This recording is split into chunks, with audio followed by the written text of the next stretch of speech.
బేబీకి బనానా పెట్టడం వల్ల చాలా యూజెస్ ఉన్నాయి. అవేంటో ఈ వీడియోలో తెలుసుకుందాము.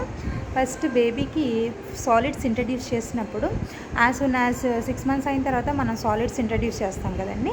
అప్పుడు ఫస్ట్ ఇవ్వాల్సిన ఫుడ్ ఈ బనానాగా చాలామంది చూస్ చేసుకుంటారండి.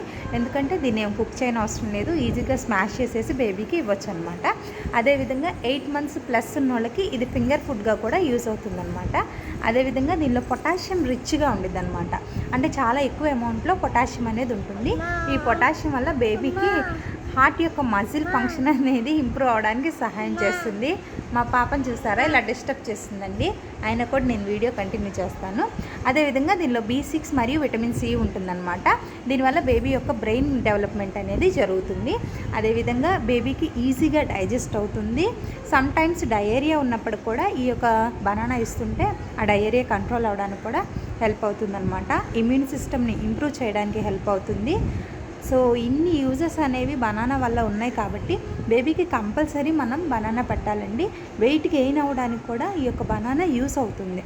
సో వెయిట్ తక్కువగా ఉన్న బేబీస్కి బనానా ఇంట్రడ్యూస్ చేయడం వల్ల మనం ఇంప్రూవ్ చేయగలుగుతాం. Thank you.